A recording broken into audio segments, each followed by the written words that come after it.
customers are required to wear a mask or face covering when traveling on the TTC. Please make sure both your nose and mouth are covered throughout the entire duration of your trip.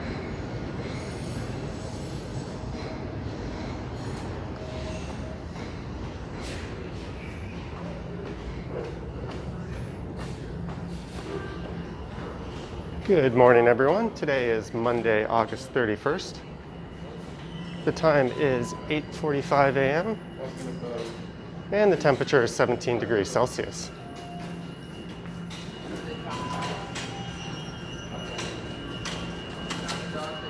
I'm here in Union Station, which is the third busiest subway station in Toronto. And the plan for this walk is to head up to Front Street and then on over to Bay Street, where I'll walk north through the financial district and up to Bay Station.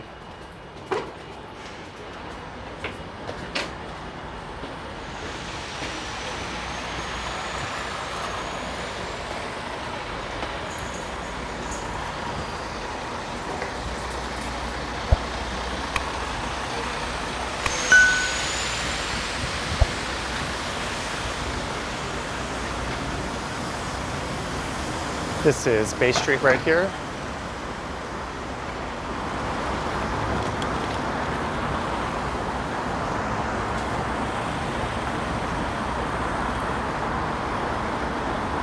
And there's a look west down Front Street.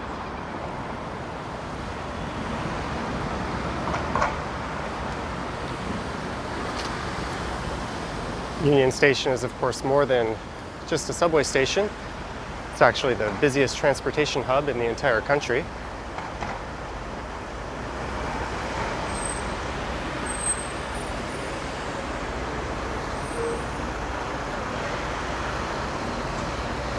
Although for a weekday morning at this time, it's certainly a lot quieter than it would normally be.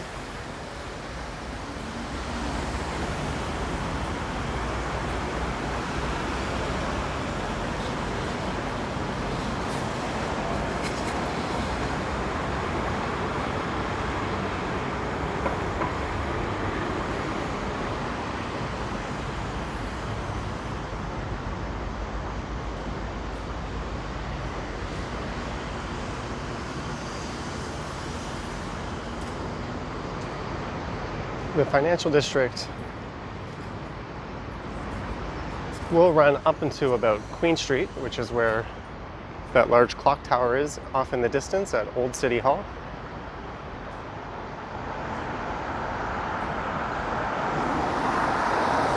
And it's quite unusual seeing it like this at this hour. I used to commute down here every day for work. And it was a very common sight, at this time of day at least, to see these intersections jam-packed.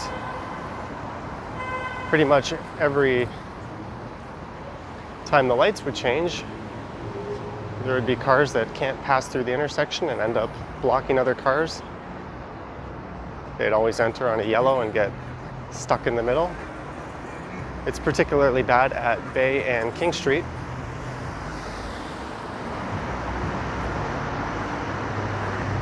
So that's one positive out of all of this, at least. There's a look at the TD Center, that large black tower there. I have done other walks around this area where I've talked a bit more extensively about these buildings, so I won't be doing that so much on this walk. I just wanted to come down here and get a feel for what it was like, as I can't recall doing a morning walk down here during stage 3.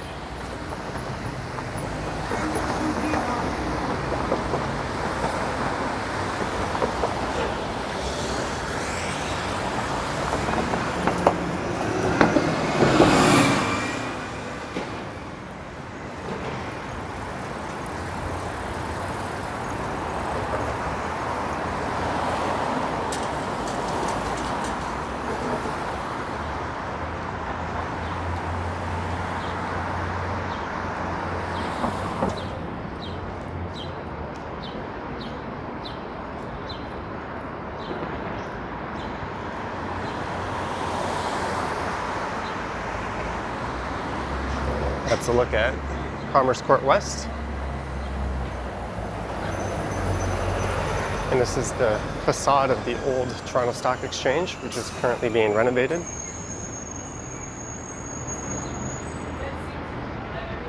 And this is the intersection of Bay and King we're approaching, which is kind of the epicenter of the financial district here.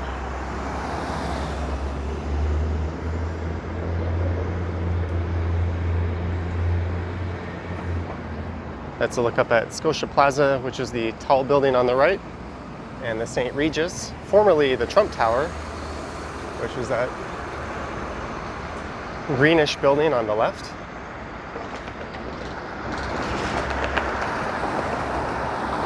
And there's First Canadian Place.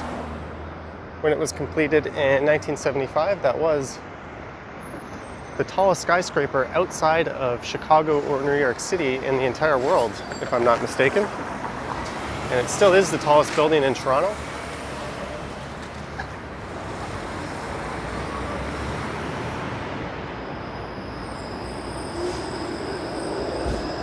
There's the 504 King Street streetcar, which would normally be packed at this time.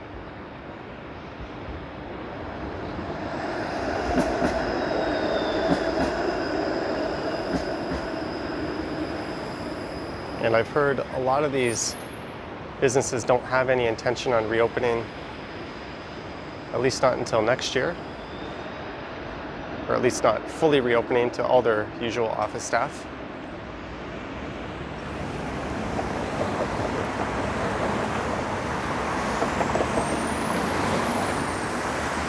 On a typical weekday, not during the pandemic, there'd be something in the neighborhood of over 200,000 people commuting into this area every day.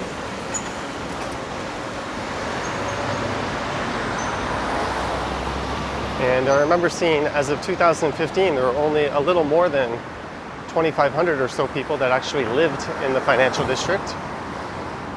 Although they've since built a few more condos, so I'm sure that number has gone up.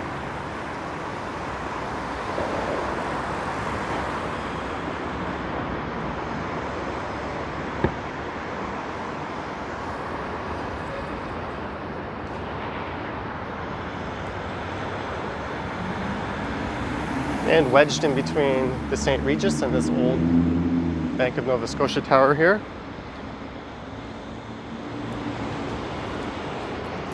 is the Bay Street National Club.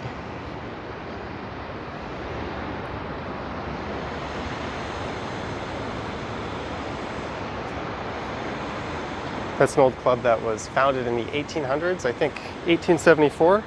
It was a private club for business professionals.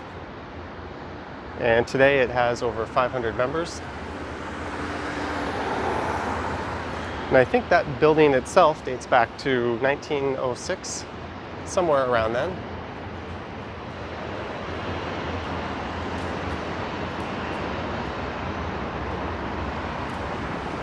And it certainly feels a lot more like a weekend in the financial district than a weekday during rush hour, that's for sure.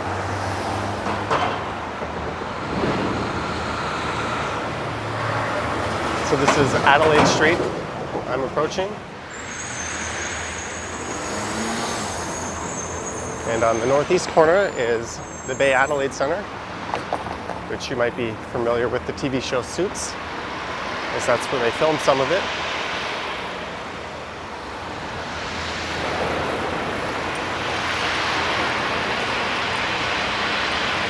It's not uncommon for a lot of the areas in the financial district to stand in for New York City or Chicago in a lot of movies.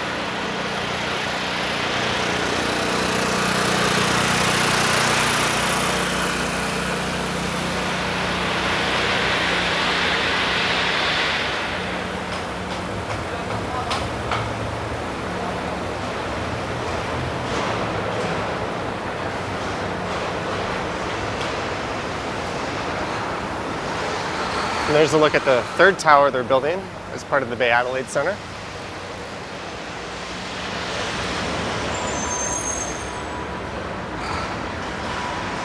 For the longest time, On that location, there was just a stump as they had started to build a large tower back in the early 90s, and then a recession hit and construction was halted. And I think it took a good 20 or so years for them to finally get around to proceeding with the development on that site.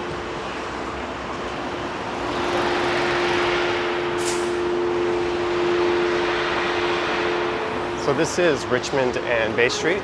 Richmond is a one-way street which runs to the west. It's also got bike lanes, much like Adelaide Street, which is one street to the south of here. And this sort of signals the end of the financial district.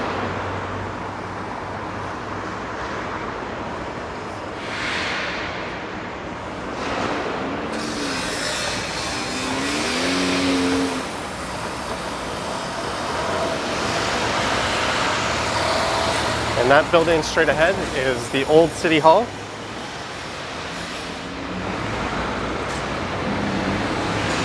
It served as Toronto City Hall from 1899 to 1966, and it's currently a civic building and a courthouse.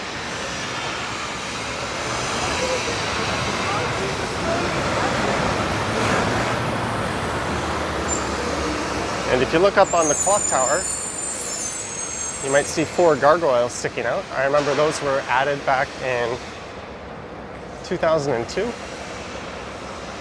It was quite an exciting addition at the time.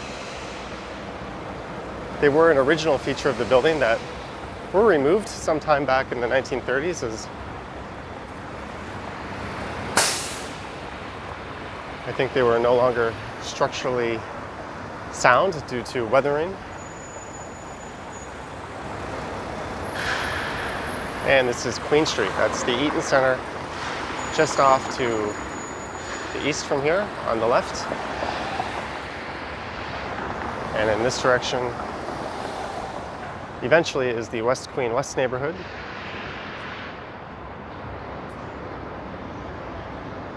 And earlier I mentioned that Union Station was the 3rd busiest subway station in Toronto.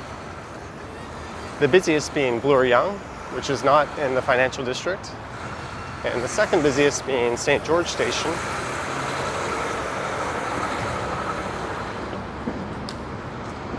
However, both of those stations serve both lines 1 and 2, whereas Union Station only serves line 1. Let's see if this car holds for me. Well, he doesn't really have a choice.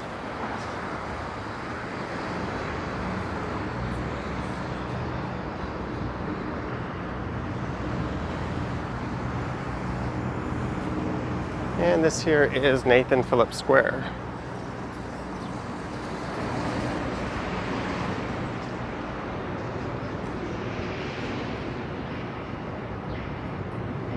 This is, of course, home to City Hall and the now somewhat famous Toronto sign, which we'll go take a look at.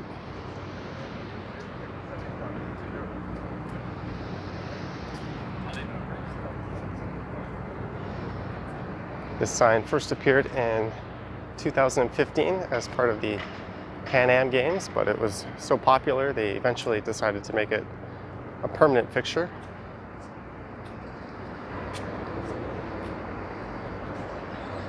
And in the wintertime, this area becomes an ice rink.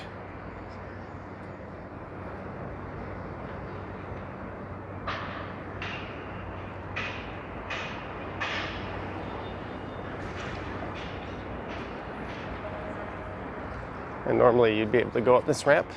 There's quite a nice park area up around City Hall, but I think since the pandemic started, that's all been closed down.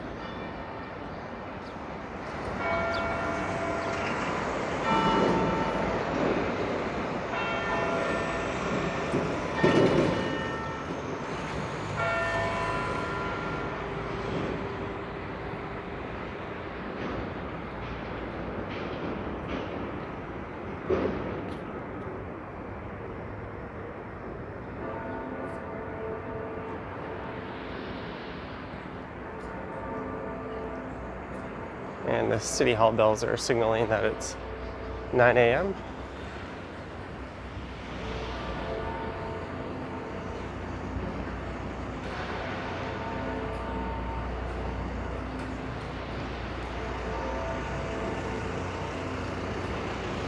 That street there will take you down into a side entrance of the Eaton Center.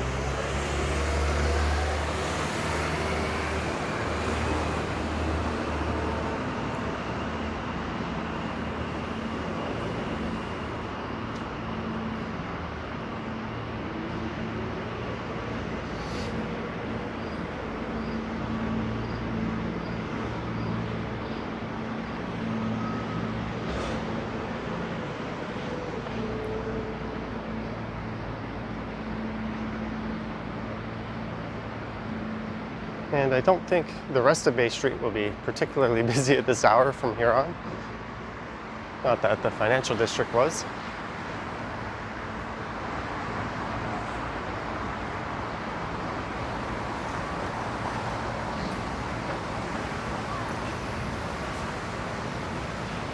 It certainly smells of road construction right now. It's probably what these guys are doing over here.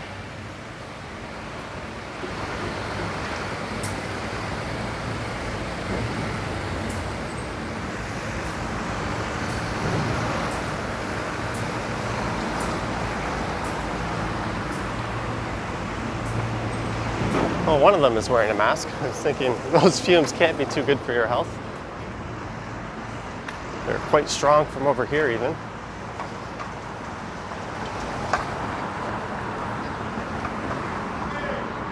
And this red building straight ahead is the Toronto Hydroelectric Dynamo House.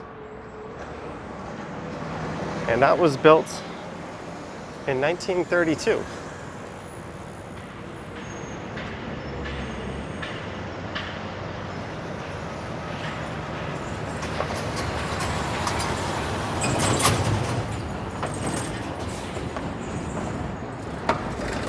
I thought that plaque might give us some info on it, as I really don't know much more about it than that.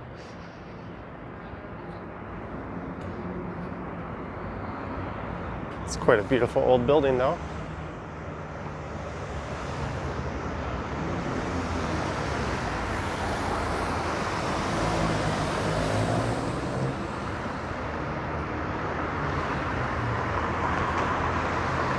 That's a look south down into the financial district.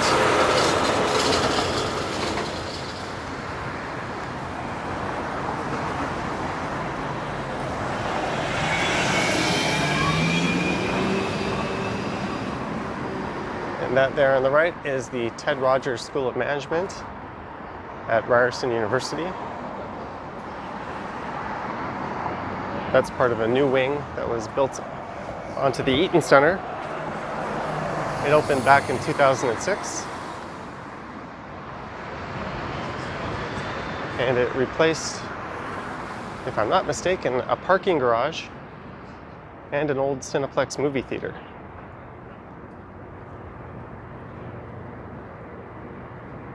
There's also a Best Buy and some other retailers as part of the new wing just around the corner.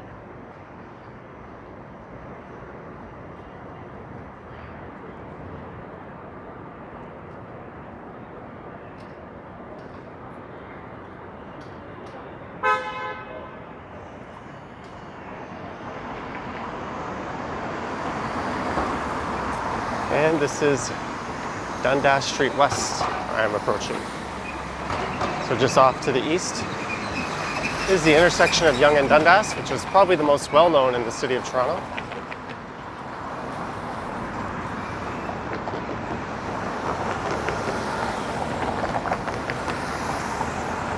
There's a look east with the Eaton Center on the right,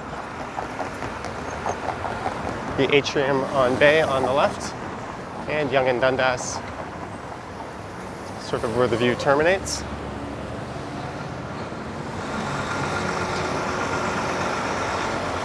And there's a look west down what has been dubbed the Little Tokyo area.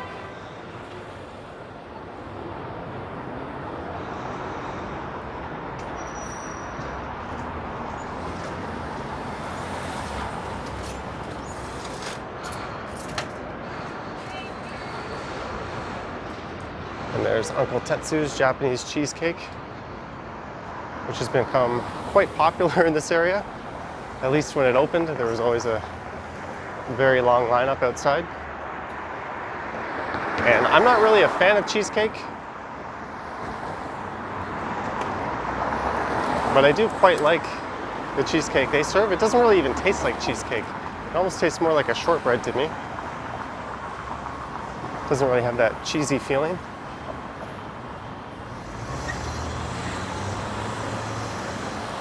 And this building I just walked past, which I'm going to turn around and get a look at,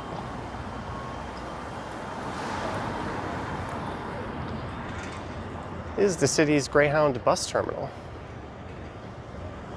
otherwise known as the Toronto Coach Terminal.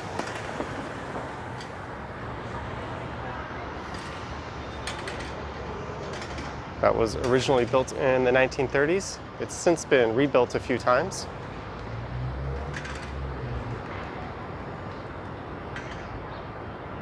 And Metrolinx, which is the transit authority that oversees most of the transit in the province of Ontario, has announced most of the bus operations will be moved south down to the new bus terminal at CIBC Square, which they're building. That's pretty much just opposite of Union Station on Bay Street. So it's very likely we'll see the Toronto Coach Terminal repurposed at some point in the near future. I'm sure the bus bays and other non-historic elements will probably be demolished for something else.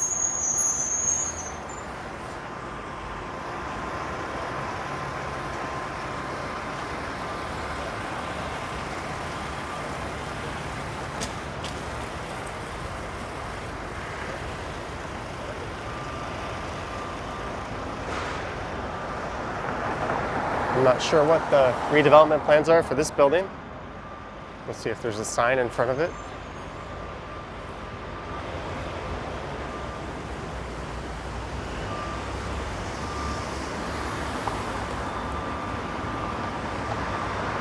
And just here at Elm Street is the Sick Kids. I think this is a research and learning center. It's part of Sick Kids Hospital.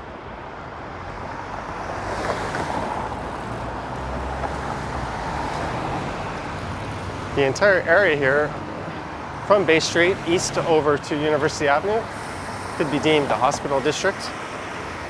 A number of the city's most prominent hospitals are located in that area, such as Mount Sinai, Toronto General, Princess Margaret, Sick Kids, and a few others.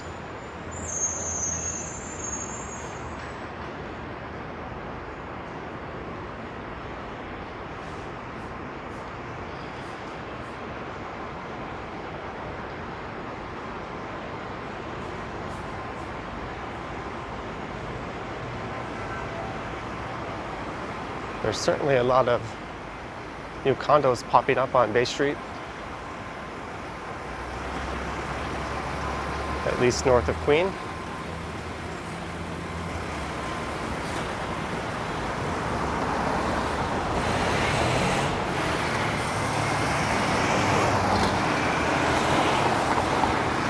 And if you lived here, you're sort of flanked on either side by Line 1 of the subway network. You have the Yonge line just to the east here, and just to the west you have the University line, so it's quite a convenient place to live.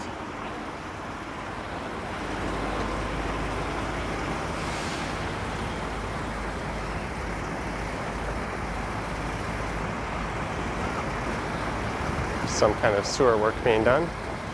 This is Gerrard Street West.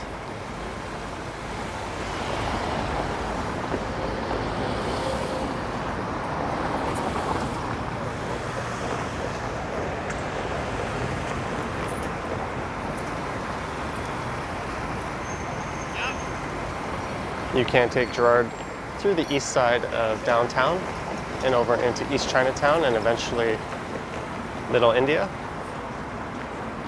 And Little India is an area I hope to explore in a future video soon. It's sort of one of those underrated neighborhoods in the city of Toronto that is quite interesting, but you don't often hear too much about.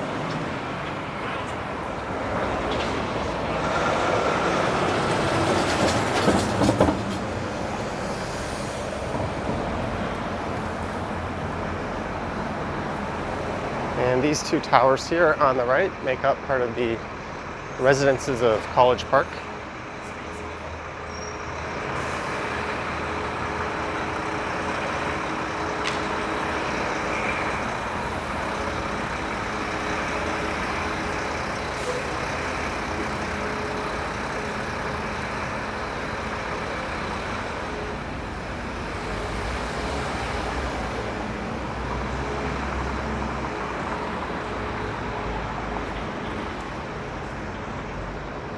There's a nice large park area in the middle.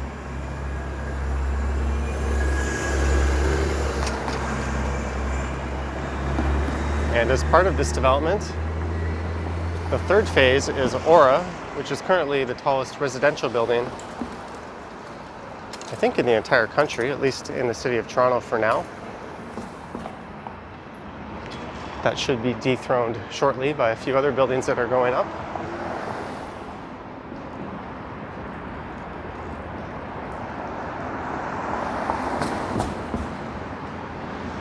And this is College Street just ahead here. And as part of these College Park buildings is the original College Park building on the the southwest corner of Yonge and College. That houses an old Eaton's department store, which is now a Winners and office space, and other various retailers. So there's quite a bit of history on that corner.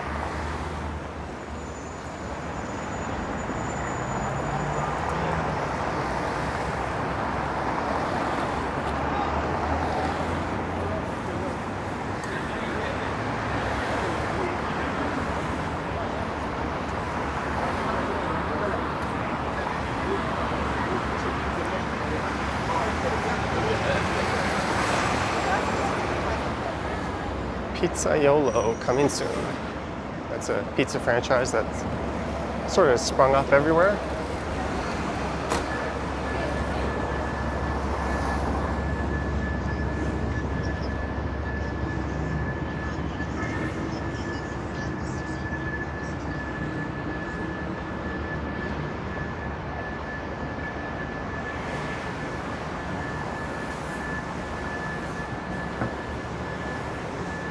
And here we have College Street.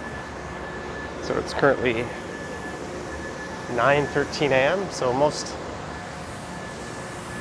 office workers have probably popped into their office by now.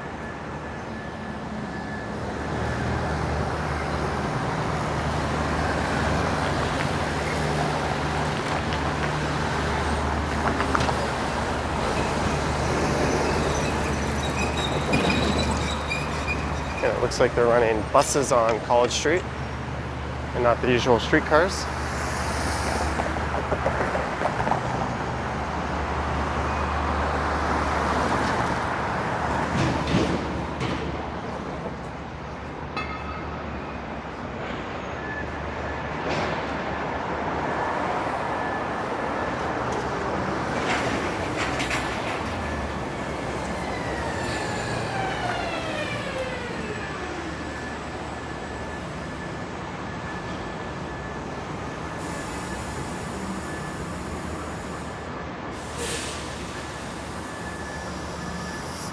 And straight ahead is one of my favorite places on Bay Street. It's Nando's Chicken. And I think this location is still alive and well.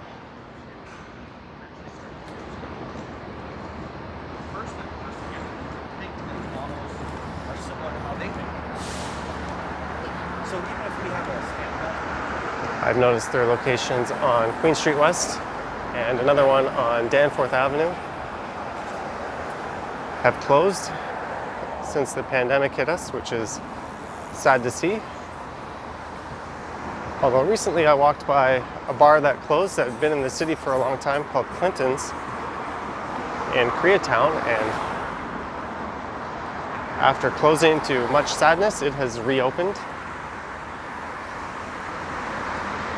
So hopefully it's not the end of the line for too many businesses. Although there was a recent article that said the city stands to lose somewhere in the neighborhood of half its restaurants due to the pandemic, so hopefully that's not the case.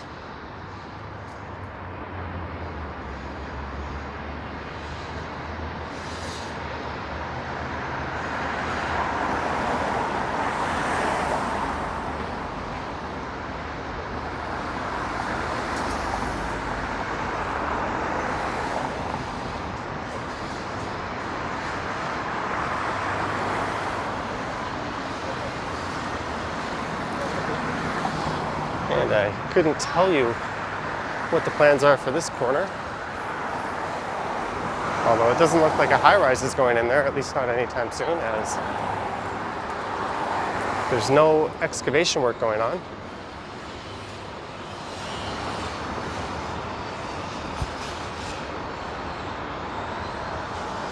And the construction on this building here reminds me a lot of what you see in Asia. You don't normally see this in Toronto too often, where they cover the exterior of a building under construction with some type of protective layer.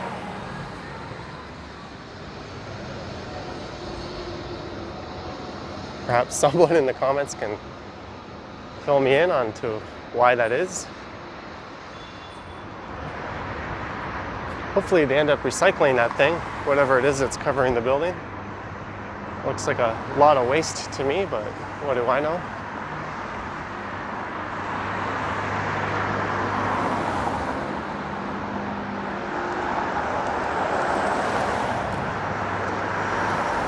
And the next street we're approaching should be Wellesley Street West, which terminates just to the west of here at Queen's Park, the provincial legislative building.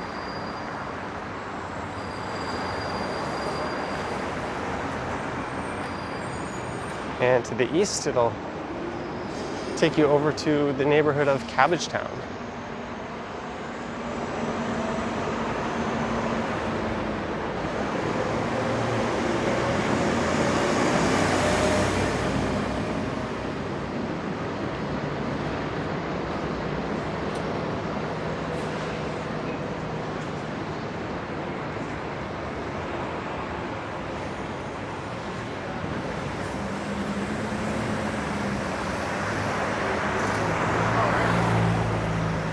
Sorry. That's okay.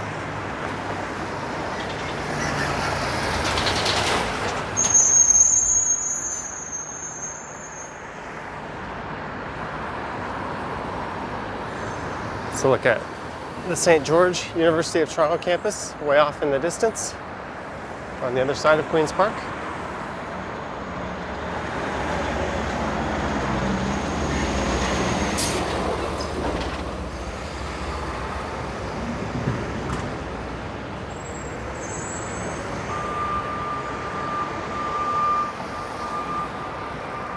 You always get a bit of a canyon effect on Bay Street. So even on the really sunny days, it's always kind of a shaded walk.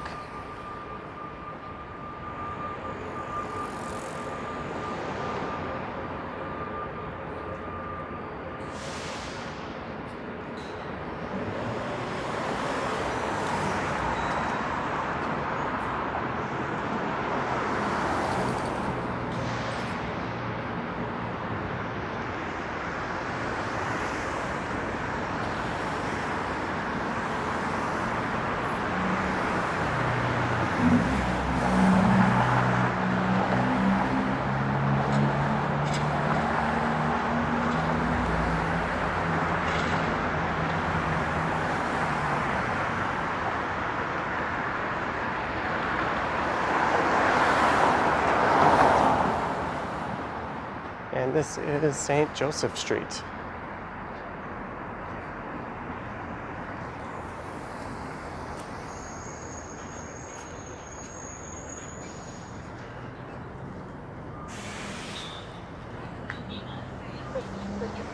I know, I know.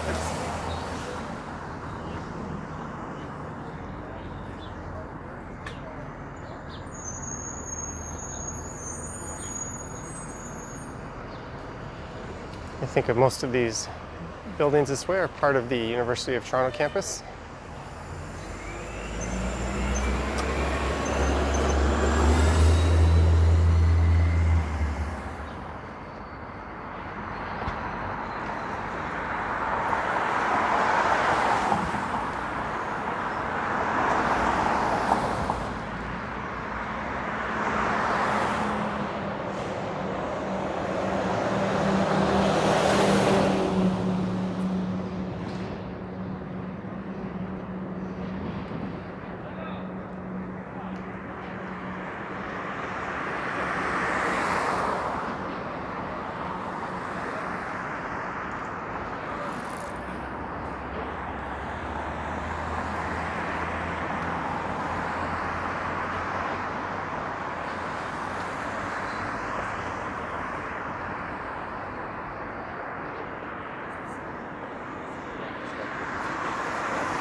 And I am approaching the Yorkville neighborhood.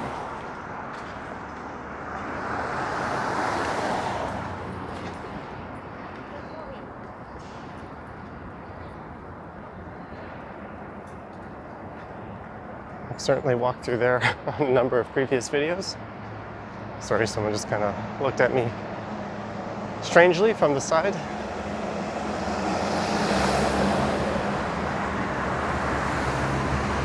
That tall glass building off in the back is the new Four Seasons Hotel.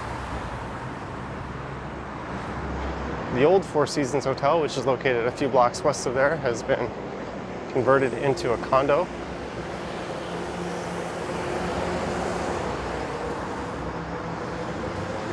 I don't think I've ever been in here before.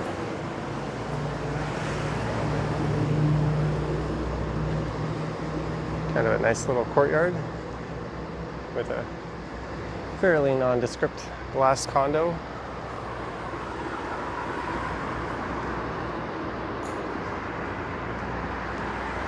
I think it'll be nice to see the day when we buck this trend of glass high-rises in the city, because it seems that's all we get over the last few decades. And apparently they're not the most energy efficient buildings.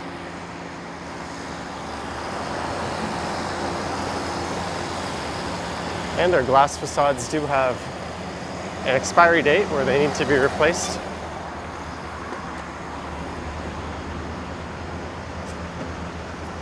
Somewhere around every 20 years or so, so I hope these condo boards certainly have sufficient reserves to cover that.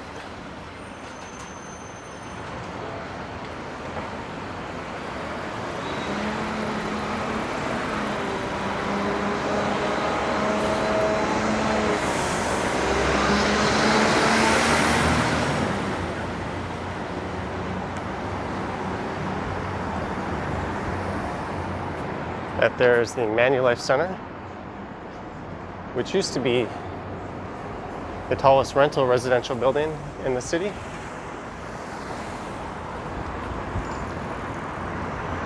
This is Charles Street.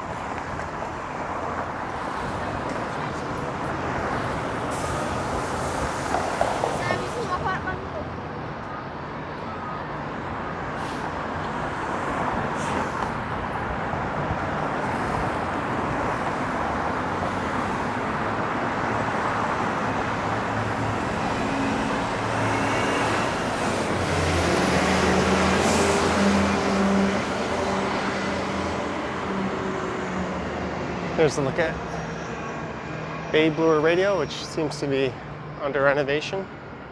That's been a fixture in this part of the neighborhood for quite a while. And I think this Indigo was originally a Chapter's Books before they merged.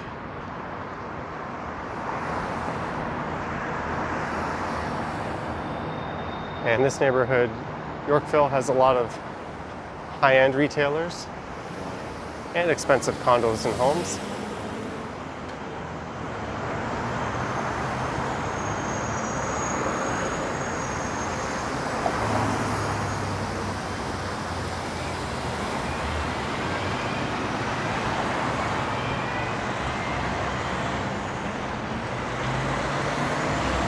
And this street here is Bloor Street West.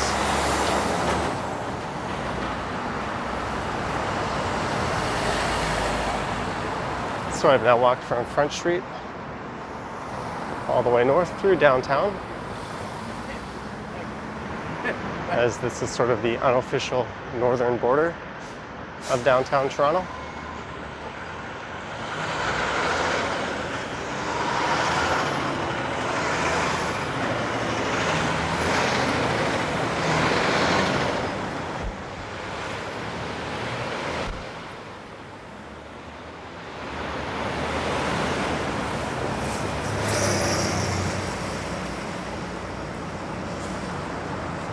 Those barriers separating the bike lanes on Bloor Street here are new.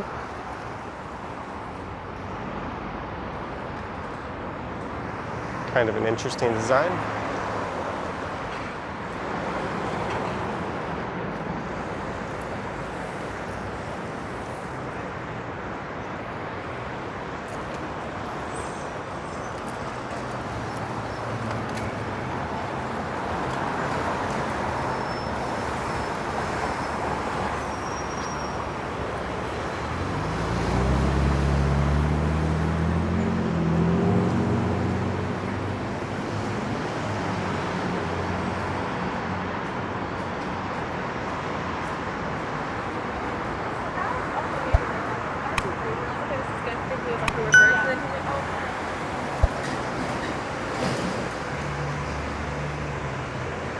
And Bay Street goes north just for a few more blocks here up until Davenport Road.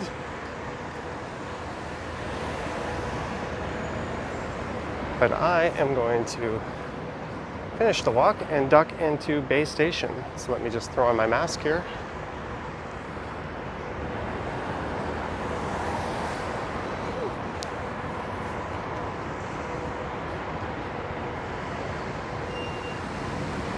And fish out my Presto card.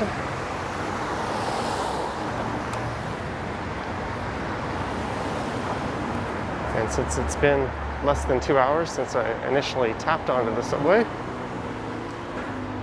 I should not get charged for re-entering right now. You do have a 2-hour window from your first tap until they charge you $3.20 again, which can sometimes suck if there's a delay or they're running shuttle buses when you normally would have made it within 2 hours and you don't. Bit of a too bad, so sad situation, I guess. So I could have easily just walked east for one stop to Bloor-Yonge Station. But for the sake of this video, I decided to head on into Bay Station.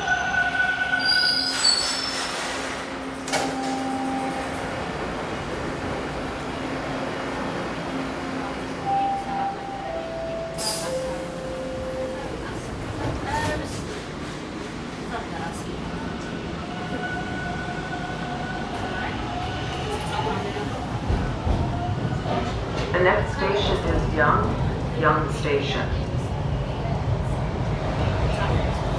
This will only be one stop.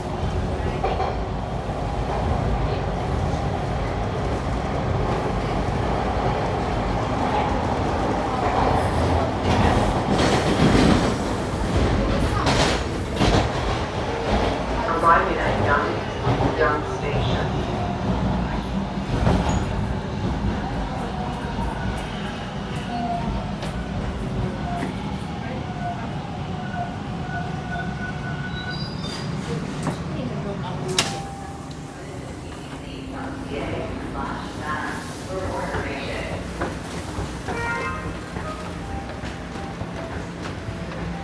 Customers are required to wear a mask or face covering when And it looks like I might catch this train here. both your nose and mouth are covered throughout the entire duration of the trip. I probably could have, but there's no need to be one of those dummies getting caught in the doors as they close.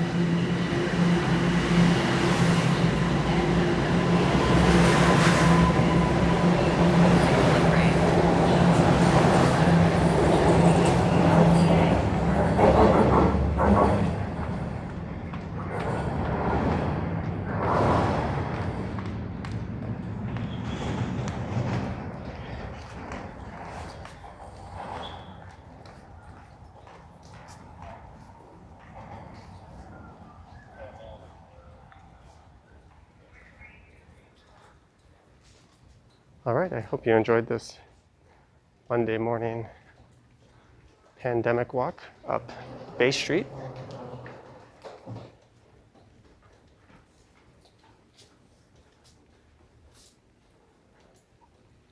And don't forget to leave your comments down below. There are links to Instagram and Patreon if you wish to support this channel.